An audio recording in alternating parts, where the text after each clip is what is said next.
जैसा कि हम सभी लोग जानते हैं कि हमारे पीजीटी और टीजीटी के एग्ज़ाम की डेट आ चुकी है उत्तर प्रदेश में। अप्रैल में वो एग्ज़ाम होने को है।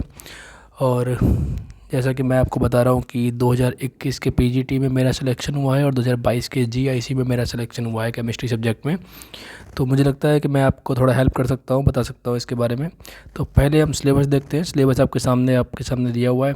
लास्ट टाइम तक यही था। अभी नया आयोग बना है तो नया आयोग क्या सिलेबस रखता है उसकी डिटेलिंग एंड उसकी नोटिफिकेशंस जब आएंगे तब क्लैरिटी रहेगी। लेकिन ऑन एन एवरेज आप मान सकते हैं कि जैसा सिलेबस ही है वैसा ही सिलेबस ऑलमोस्ट रहने वाला है, कोई ख़ास चेंज होगा नहीं।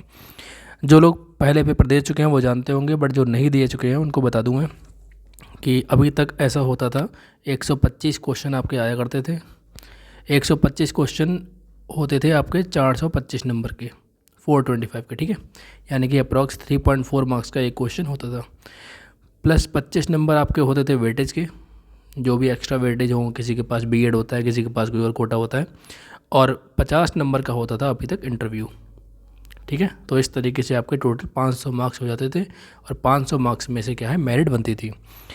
लेकिन अब क्या आयोग सेट करता है वो बात की बात है। खैर, हम लोग अपनी फोकस करते हैं स्टडी पे। स्टडी में हम लोगों को सबसे पहले एक बार गो थ्रू होना है इस सिलेबस से। केमिस्ट्री का सिलेबस आप देख सकते हैं। पहले मैंने फिजिकल केमिस्ट्री का यहाँ पे किया हुआ है। तो गैसीय स्टेट है, थर्मोडायनेमिक्स है। आपकी थर्मोडायनेमिक्स दोनों टाइप की आती है, ठीक है। आपका सतह रसायन यानी सरफेस केमिस्ट्री आती है, आपका सॉल्यूशन आता है, रासायनिक साम में आता है, और वैद्युत रसायन आता है। तो अगर मैं इस लेवल पे जब आप पढ़ाई कर रहे हो तो मैं मान के चलता हूँ कि आपको बेसिक नॉलेज तो होती ही है, आपकी एनसीईआरटी बिल्कुल तैयार होती है। तो ऑब्वियसली ये जो चैप्टर्स हम देख रहे हैं वो सारे के सारे चैप्टर्स जो हैं आपके 11th एंड 12th की एनसीईआरटी में मिलते हैं, ठीक है। तो ये बात तो बिल्कुल कहनी नहीं चाहिए मुझे कि आपको एनसीईआरटी तैयार करनी है, क्योंकि वो ऑब्वियसली आपकी तैयार होगी। लेकिन इसके अलावा जो आपको करना होता है वो मैं आपको बता रहा हूँ। एनसीईआरटी आपकी जब तैयार हो जाए, आपके कोई भी एक स्टडी मटेरियल आप जो रिकमेंड करना चाहो, जो भी आप पढ़ना चाहें, फॉर एग्जांपल आप किसी भी अच्छी नीट या जेई की कोचिंग के मटेरियल ले सकते हैं। आप आईआईटी जैम की किसी कोचिंग का मटेरियल ले सकते हैं। मैं किसी का नाम नहीं लूँगा, तो आप सब बेहतर जानते हैं। किसी भी एक कोचिंग का मटेरियल लेके आप आराम से पढ़ सकते हैं, ठीक है। उसके बाद आपको करना क्या है, उसके बाद आपको नीट और मेंस इनके जो पीवाईक्यूज़ होते हैं, ठीक है। पीवाईक्यूज़ का मतलब होता है प्रीवियस ईयर क्वेश्चंस।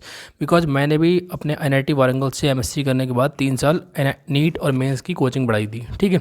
तो हम लोगों की क्या होता है, हम लोगों की प्रैक्टिस इतनी बन जाती है कि हमें क्वेश्चंस एज इट इज़ याद रहते हैं कि इसके बाद इसका आंसर ये आने वाला है। मतलब मैंने खुद फील किया है कि मैंने जब क्वेश्चन करने बैठा था तो बहुत सारे क्वेश्चंस के आंसर हमें यूँ ही आते हैं। तो आप लोग भी क्या करें, नीट और मेंस के जो प्रीवियस ईयर क्वेश्चन है उनको खासकर स्टडी करें, क्योंकि लास्ट टाइम के एग्ज़ाम में बहुत सारे question as it is NEET और मेंस के पीवाईक्यूज थे। तो आप इतना करने के बाद ये फिजिकल का हो गया। अकार्बनिक का मैं आपको बुक्स भी बताऊंगा कौन सी बुक्स आपको पढ़नी चाहिए। अकार्बनिक रसायन यानी इनऑर्गेनिक में आपका एटॉमिक स्ट्रक्चर है, एस ब्लॉक है, डी ब्लॉक है। बेसिकली आपका ब्लॉक केमिस्ट्री पूरी होती है, एसपीडीएफ। कोऑर्डिनेशन कंपाउंड्स का वेटेज बहुत ज़्यादा रहता है। और उसके अलावा आपका स्टार्ट होता है कार्बनिक रसायन, ठीक है। ऑर्गेनिक केमिस्ट्री तो आप कंप्लीट मान चलिए कि आपकी +1 +2 यानी 11 12 में जो आती है। और उसके अलावा आपको थोड़ी सी बीएससी वाली भी पढ़नी पड़ती है, ठीक है। ये आपके 3 पेज टोटल हैं, आप स्क्रीनशॉट ले सकते हैं। इन तीनों पेज में ही आपका सिलेबस पूरा समअप हो गया है। अब कैसे करने हैं तैयारी, कैसे करनी है, तो देखिए ध्यान से। फॉर इनऑर्गेनिक केमिस्ट्री स्पेशली मैं बता रहा हूँ। इनऑर्गेनिक के लिए हमारी बाइबल मानी जाती है कौन, एनसीईआरटी। तो इनऑर्गेनिक केमिस्ट्री के लिए आप पहले पूरी एनसीईआरटी बिल्कुल रट डालिए पकड़ के। एनसीईआरटी करने के बाद आप नीट और मेंस के क्वेश्चन करेंगे। और नीट और मेंस जब आपका हो जाए तो आप अपने स्टडी के लिए आप वी के जायसवाल जो बुक आती है, क्योंकि मुझे ये अच्छी लगती है तो मैं उसका नाम बोल सकता हूँ, वी के जायसवाल की बुक आती है। बहुत ज़बरदस्त बुक है, नीट की भी आती है, मेंस की भी आती है, आप उसको आराम से कर सकते हैं, ठीक है।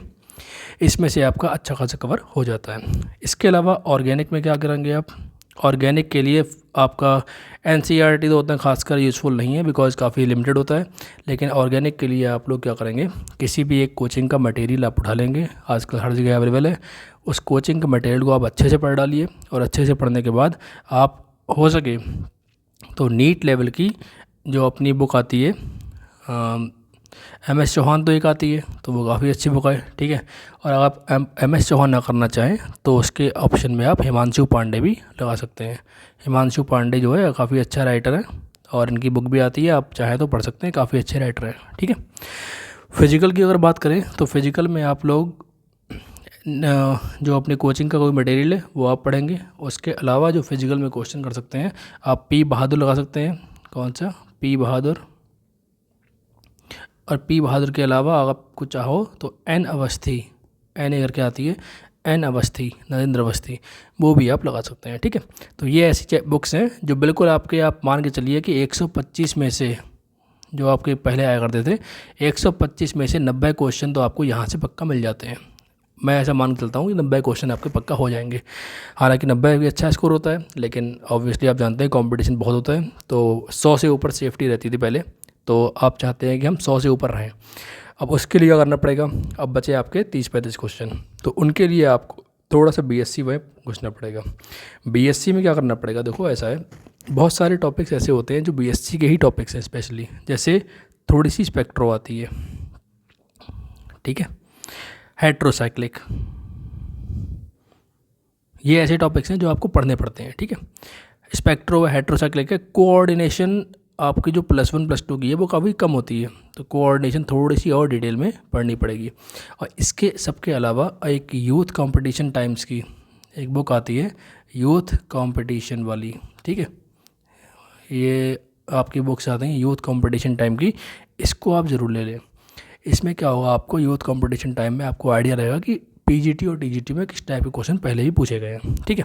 ये ऐसे टॉपिक्स जो हैं जो मैंने आपके सामने लिखे हैं, इसके लिए आप क्या करेंगे, कोई भी IIT JAM, जो भी coaching IIT JAM course provide करती हो, उस IIT JAM वाली, या तो आप उनका कंटेंट पढ़ लें डायरेक्ट, या फिर आप यूट्यूब पे बहुत सारे चैनल्स हैं, मैं नाम तो नहीं बोलूँगा, बट बहुत सारे चैनल्स हैं जो आपको IIT JAM का कंटेंट प्रोवाइड करते हैं। तो केमिस्ट्री में आप उनके उन सेलेक्टिव टॉपिक्स को पढ़ सकते हैं, ठीक है।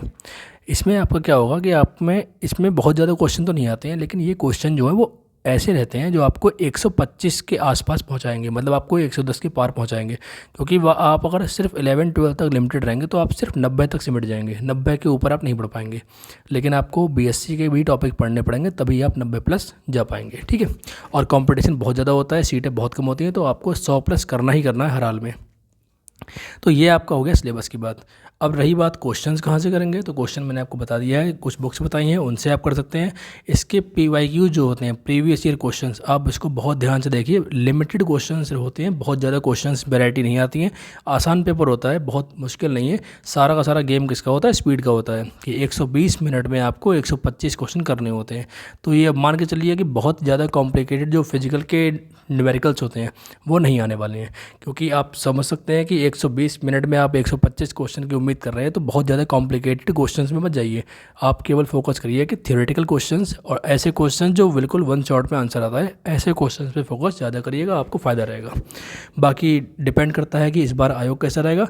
और कोई भी आपको हेल्प चाहिए हो तो आप इस चैनल को देख सकते हैं। मैं अपना जो भी प्रयास कर सकता हूँ मैं ट्राई करूँगा कि मैं आपको दे पाऊँ। Thank you very much.